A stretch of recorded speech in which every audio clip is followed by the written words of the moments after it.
박이 씨의 논란이 가라앉고 있지도 않고요. 구독자는 계속해서 하락하고 있습니다. 박이가 사과한 지 6일째 구독자는 96만 명대로 하락하고 말았다. 아내 송지은을 만나고 42만 명을 모았었는데 라고 되어져 있습니다. 지금 이 송지은 씨를 응원하던 분들이 박이 씨와 결혼할 때 흔쾌히 좋아하지만은 않았던 걸로 알고 있습니다. 근데 결혼 생활이 행복해도 송지은 씨의 팬분들이 응원을 할까 말까인데 송지은 씨를 만나고 100만 명 중에 42만 명을 모았으면 40% 이상의 지분이 있는 거 아닙니까? 영향력이. 근데 다시 구독자가 하락하고 있다. 제가 앞서 전달드렸던 것처럼 송지은 씨가 안쓰럽다, 불쌍하다 이런 분들의 의견도 기존에 많다 보니까 이번 사태가 커지면서 박이 씨하고 살고 있는 아내 송지은 씨가 안쓰럽다라는 분들이 꽤 많이 계시는 것 같아요. 하지만 구독자는 계속해서 하락하고 있는 현재 상태입니다. 실제로 96.9만 명이 되었고요. 아내 송지은 씨와 박이 두 사람은 SNS의 댓글을 모두 막아버린 상태이기도 합니다. 첫눈에 반해서 우리는 사귀었다라고 이야기를 했는데요. 4만 명 이상이 이미 이탈을 하게 되면서 당초 101만 명의 구독자에서 계속하여 하락세를 보이고 있는 상태입니다. 자, 그러다 보니 댓글 반응도 좋을 리 없어요. 술 먹고 낙상해서 다친 것이 뭐 대단하다고 떠받들어 주니까 강연비를 1,500만 원 이상을 불렀다고? 눈에 보이는 게 없었던 거 아니냐? 이번 일이 이렇게 공론화되어서 그렇지 문제가 많았을 거다. 기독교인에 대한 거부감마저도 상승했다. 아직도 96만 명이나 남아있는 것이 더 놀랍다. 하지만 박이 씨를 마냥 비판만 하는 건 아니에요. 사람들이 비판하느라 정신없네. 그럴 시간에 자기 가족들이나 돌볼 것이지 라고 이야기하는 분들도 있습니다. 자, 하지만 이런 것들이 파묘가 되면서 다시 한번 비판을 받고 있어요. 인생 꿀이다. 과거 KTX 영상 발언이 다시 한번 수면 위로 올라오게 됩니다. 보면은 하반신 마비인 사람이 KTX 타는 법, 인생은 꿀이다 라고 적혀져 있는데 직원들의 도움이 있으면 훨씬 편하다라면서 이 코레일 직원들이 의자를 다 조정해주고 휠체어도 앞에 갖다 놔주고 다 도움을 주고 있는 게 아마 눈에 보이실 겁니다. 근데 이때 발언이 뭐라고 되어 있느냐? 인생은 꿀이다. 하필이면 이게 또 KTX고 하필이면 또 이번 사태와 직접적인 연관이 있기 때문에 많은 분들이 분개함을 쏟아내고 있습니다. 이때까지 그렇게 수백 번의 KTX를 오가면서 한 번의 강연료로 최대 1,500만 원까지 거론됐었던 이가 단 한 번의 실수를 가지고 영상을 만들어서 어떻게 저격을 할 수 있냐? 이렇게 말씀들을 하고 계신 거죠. 자, 그러다 보니까 다시 한번 쓴소리가 올라오고 있다라고 말하고 있습니다. 당신이 모르는 휠체어를 타고 KTX 타는 법, 일행과 직원들의 도움이 있으면 더욱 편함이라는 영상을 업로드한 바 있는데 저렇게 여러 사람의 도움을 받았으면서 태도가 너무 아쉽다. 그렇게 도와주려던 사람들에게 화를 그렇게 냈어야만 했나? 실망 섞인 반응들이 여전히 쏟아지고 있는 상태이기도 합니다. 심지어 저 꿀이다! 라고 말한 것에 그냥 사람이 인성이 문제가 있는 거 아니냐? 얼마나 세상이 우스워 보였을까? 하지만 또 일각에서는 어쨌건 장애인이 앞으로 넘어져 크게 다칠 뻔했는데 사람들이 왜 이렇게까지 못되게 구는지 모르겠다. 라고 이야기하는 분들도 있고요. 자, 결국에는 비판의 의견들이 더욱더 많이 나오고 있습니다. 유쾌하게 표현을 하려 했던 건지는 모르겠지만 그래도 감사하다라고 표현했을 것 같다. 라는 말까지 있고요. 결국 유튜버가 대단한 벼슬인 줄 아냐? 라는 비난만이 올라오고 있습니다.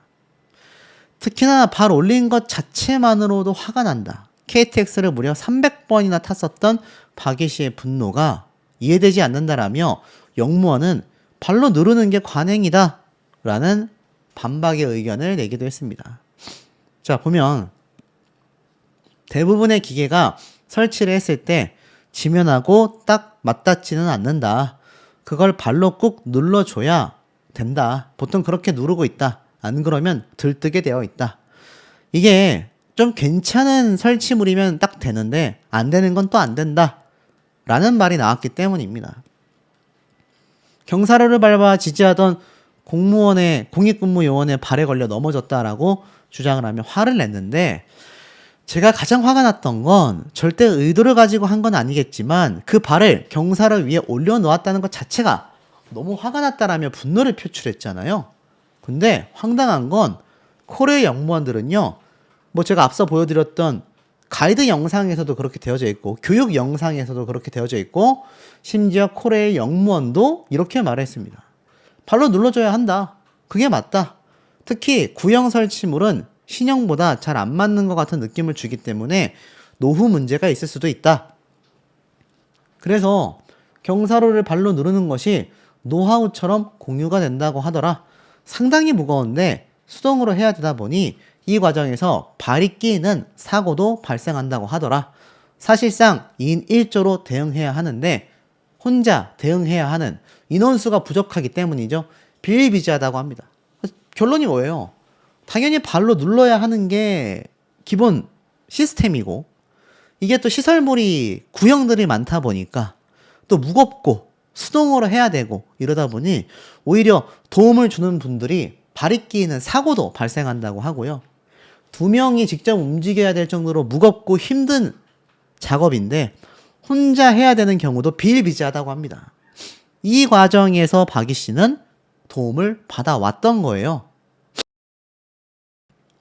그런데 이것이 화가 난다고 영상을 올렸던 겁니다. 심지어 왜 발로 누르고 있었는지 모르겠다. 그게 맞는데 말이죠. 그러다 보니 어떻습니까? 당연히 또 비판이 나올 수밖에 없어요.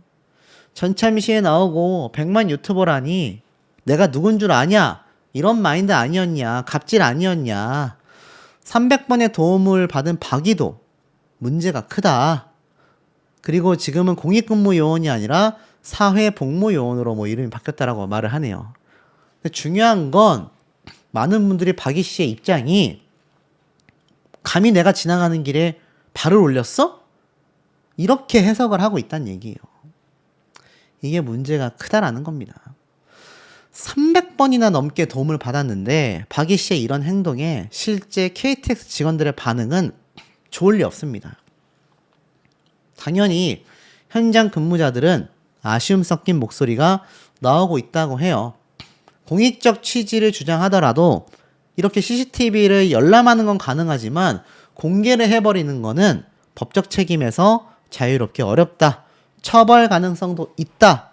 라고 지금 이야기가 나오고 있습니다. 결국 CCTV를 공개해서 이게 공익성 목적이 있다 주장을 한다 하더라도 이게 본인의 어떤 사고를 파악하기 위한 자료가 아니라 이렇게 외부에 공개를 해서 100만 구독자면 이게 파급력이 얼마나 큽니까? 개인정보보호법 위반 소지가 있다라고 말하고 있습니다. 여러분, 개인정보보호법 위반을 하면 이게 어떻게 되는지 아십니까? 개인정보보호법 위반.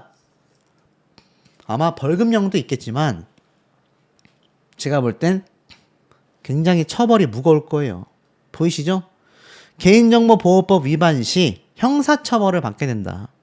5년 이하의 징역형, 5천만 원 이하의 벌금형에도 취해질 수 있다라는 겁니다. 이 얘기는 사태에 따라 달라지겠지만 박이 씨가 형사처벌을 받을 가능성도 있다는 얘기예요. 또는 3년 이하의 징역, 3천만 원 이하의 벌금도 취해질 수 있다고 합니다. 물론 과태료나 과징금 등의 행정처분으로 받게 되는 경우도 있다고 해요. 하지만 중요한 건 뭡니까? 과태료를 받고 끝날 수도 있지만 이게 사태의 심각성에 따라 형사처벌을 받을 수도 있다는 얘기거든요.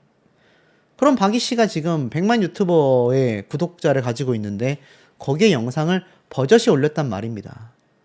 그러다 보니 지금 이 변호사는 처벌받을 가능성이 있다. 이렇게 이야기를 하는 거죠.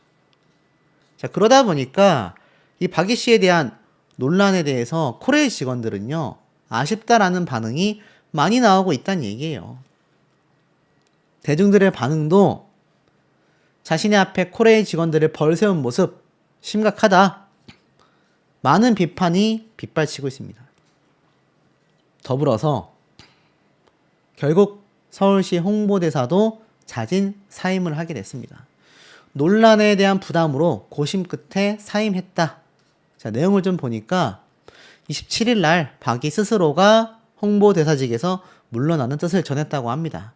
최근 구설수의 부담을 느껴서 고심 끝에 자진해서 물러나겠다라고 뜻을 전달했다고 합니다. 임기는 2년이었고 애초 내년 6월까지 서울시 홍보대사로 위촉이 되어 있었는데 결국 자진 사임을 하게 된 거죠.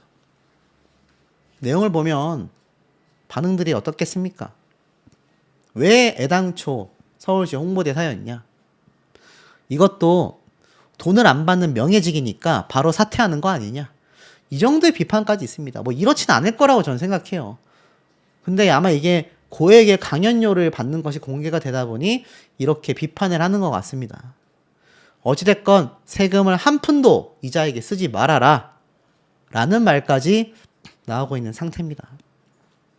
애당초 왜 서울 홍보대사였냐? 그리고 앞에 말씀드렸던 강연료에 대한 비판도 계속 나오고 있습니다. 500만 원 장사치는 되지 말길 바란다. 터널의 원작자 소재원 씨가 박이 씨를 공개 비판하기도 했습니다. 소설가로서 활동하고 있는데요. 박이 씨의 고액 강연료에 대해서 야, 박이라는 사람이 500만 원이나 받았구나. 영화 원작 소설 4작품과 드라마 극본, 원작 소설까지 쓴 나도 50만 원을 받으며 전국을 다녔는데 방송에 출연하고 여러 강의를 맡다 보니 강의료가 높아졌구나. 나는 무료 강연을 원했지만 주최 측에서 거절하여 최소 금액인 50만 원만 받았다. 작가에게 독자는 신앙이다. 여러분은 성당이나 교회, 절에 가실 때 돈을 받고 가는가? 정말 팬을 소중히 생각한다면 보잘것없는 작품을 빛나게 해주신 대중들을 상대로 장사치는 되지 말길 바란다. 라고까지 비판을 했습니다. 지금 대중들이 박이 씨의 강연료가 경악스럽고 이것이 장사치에 다를 바 없다라고 비판하는 이유가 괜히 나오고 있는 것이 아니라는 거죠. 급기야 최근에는 교통사고로 전신마비가 된 김혁건 씨 노래 활동을 하고 있죠. 모든 장애인이 폄하되지 않길 바란다라는 말까지 했습니다. 음악을 하면서 자신은 신체적인 핸디캡을 드러내지 않으려고 음악과 연주만을 보고 들을 수 있게 하기 위해 노력한다라고 말을 했어요. 휠체어가 최대한 보이지 않게 영상을 촬영한다라고 되어져 있습니다. 그리고 자신의 채널은 구독자가 적지만 장애를 이유로 동정, 특별한 관심을 얻어 구독자를 늘릴 필요가 없다고 생각한다고 말하고 있습니다. 이게 뭡니까? 박이 씨가 강연하고 다니는 내용이 뭐예요? 어떻게 장애인이 되었고 지금 내가 어떻게 되어 있고 내가 어떻게 활동하고 있고 이 얘기가 전부 아닙니까? 그런데 이 사람은 오히려 장애를 이유로 동정이나 특별한 관심을 얻어 구독자를 늘릴 필요가 없다라고 말하고 있습니다. 이분은 오히려 전신마비예요, 전신마비. 자, 그러면서 장애를 당당하게 드러내고 자신의 삶을 이야기하는 모습은 의미가 있다. 하지만 중증 장애인들에게 자신의 장애를 세상 앞에 당당히 드러내는 건 쉽지 않을 수도 있다. 라고 이야기를 합니다. 이번 논란이 모든 장애인들을 폄하하거나 사회적 인식이 나빠지지 않았으면 좋겠다라고 간절히 원하고 있어요. 박이 씨의 사태로 이런 다른 장애인분들도 사실상 비판을 같이 받고 있는 셈이 됐단 말이에요. 지금 댓글들 보면 앞으로 장애인 안 도와주겠다. 이런 말이 나오고 있지 않습니까? 지금 박이 씨가 댓글을 닫고 칩거하고 있을 것이 아니라 정말 장애인들을 위해서 본인이 강연을 하고 다녔고 장사치가 아니라고 한다면 이 사태를 어떻게든 수습을 해 나가는 것이 본인이 그동안 사랑을 받아왔었던 많은 관심에 대한 보답이 아닐까 싶어요. 하지만 이 사태가 심각할 수밖에 없는 사항들이 굉장히 많은 상태입니다. 부평구에서 그리고 여기 보면은 금산군립에서 금산군에서 뭐 나아가서는 강남문화재단에서 다 시나 도청에 있는 나라의 세금으로 운영되는 곳에서 초청 강연을 하고 있었다는 얘기가 됩니다. 100만 유튜버의 수준을 고려하면 과하지 않다, 그 정도 받을만 하다라고도 말을 하는데 저는 모르겠어요. 요즘 100만 유튜버 중에 토크 콘서트 1000만 원 가까이 내고 강연마다 500만 원 정도 받는 사람 전 잘 떠오르지 않습니다. 개그맨들 정도가 그 정도 금액을 받을까라는 생각이 들거든요. 자, 그러다 보니 사실 이 박이 씨가 어떤 걸로 강연을 하는지 저는 잘 모르겠어요. 왜냐하면 제가 여러 번 말씀드렸지만 술을 마시다가 추락사고로 이렇게 장애인이 됐지 않습니까? 근데 거기가 클럽 파티 중이었고 자신의 어떤 상황을 자축하는 환경이긴 했지만 과거에도 박이 씨는 자기가 굉장히 술을 많이 마시고 다녔다, 클럽을 매번 들락날락했다라고 이야기를 한 바 있기 때문에 그런 연장선에서 난 사고로 장애인이 된 사람이 과연 어떤 걸 주제로 어떤 강연을 하는지 조금 납득하기가 어렵다라는 의견들이 있습니다. 나아가서는 그래서 그 강연이 지금 이 정도 돈을 줄 만한가? 한 번에 500만 원? 토크 콘서트는 1000만 원대 가까이? 이거 세금을 이렇게 써도 되는 거야? 라는 말이 나오고 있는 겁니다. 자, 그래서 댓글 반응을 보면 저뿐만이 아니에요. 딱 첫 댓글에 뭐라 돼 있죠?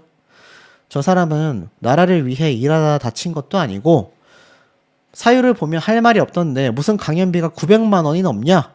지뢰 제거하다가 다리를 잃으신 그런 분들에게 저런 돈이 들어가야 하는 거 아니냐? 1000만 원짜리 강연료가 말이 되냐? 공공기관 세금으로 운영하니 말이 안 된다. 자, 그러니까 제가 봐도 지금 이번 달에 줄 취소된 것만 3건이잖아요. 500만 원짜리 2개에 토크 콘서트 하나면 돈이 2천만 원 돈입니다.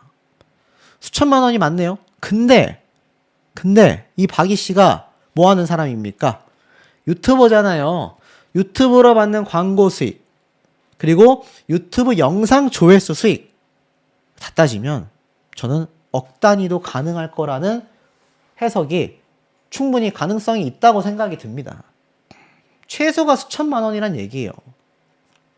자, 그러다 보니까 그것도 심지어 그 돈이 사기업이나 그런 데서 준 돈이 아니라 우리 국민들의 세금으로 지금 저런 강연을 비를 제공을 했다라는 거 아닙니까? 그러니 많은 분들이 분개해하고 있는 거예요. 나아가서는 박이가 1년 전 MBC 연예대전을 했었던 박이 씨가 지금 비판받는 이유가 뭡니까, 여러분? 이건 말할 수 있잖아요. 장애인들을 위해서 경사로 설치해라. 하지만 본인이 당한 이 피해를 CCTV를 입수하여 박제를 하고 공익을 저격하는 형태로 100만 유튜버가 영상을 만들어서 올린다라는 거는 이야기가 다르다라는 거죠. 예를 들어서 이날 현장 무대를 만들고 설치를 하던 무대 감독과 스태프들을 이야기하면서 이분들이 경사로 설치를 안 해줬다, 뭐 이렇게 말했다면, 또 그분들이 무대 설치를 하는 CCTV 영상을 입수해가지고 자신의 채널에 올리며 저격했다면 이때 같은 칭찬, 같은 상황이어도 못 받았을 겁니다. 그러니까 지금 상황이 많은 분들에게 분개함을 일으킬 수밖에 없다라는 거죠. 심지어 이런 말도 있습니다. 최근까지 935만 원, 이게 바로 토크 콘서트 비용 아니었습니까? 근데 더 중요한 게 뭐냐, 박이 본인은요 1500만 원 이상도 돈을 불렀었다라는 점입니다. 충격적이죠? 박이의 강연 비용으로 1000에서 1500만 원 이상의 금액이 거론된 사실이 확인되었다. 그것도 동작구 행정재무위원회 회의록에 나와 있었다고 해요. 24년도 12월 9일 이 당시 때 인플루언서 강사 초청비로 1200만 원에 관한 질의를 받게 됩니다. 그러면서 그의 코미디언 김영철을 섭외했다라고 설명을 하며 박이는 왜 섭외했냐라고 검토 과정을 언급하면서 1000만 원, 1500만 원 이상을 부르고 있다. 강연 시간은 2시간 정도 된다라고 말을 했었다라는 겁니다. 근데 이 홍보 자료에는 1회차인 그의 8월 30일 초청. 그러니까 뭡니까? 유명인을 무대에 세운다라는 거 아니냐? 이거 강연료 비리가 있다라는 식으로 의혹 제기하는 분들이 많습니다. 도대체 뭔 강의를 하는데 1,200만 원이나 주는 거냐? 심지어 국민들의 세금으로 말입니다. 심지어 박이 씨는요, 과거에는 라디오스타에 출연하여 제작진의 실수는 감싼 적이 있습니다. 그런데 왜 공익요원에게는 그러지 못했을까요? 이게 무슨 말인가 하고 봤더니 박이 씨가 이때 게스트들보다 의자 높이가 많이 낮은 위치에 있어서 누리꾼들이 아쉬워한 적이 있습니다. 의자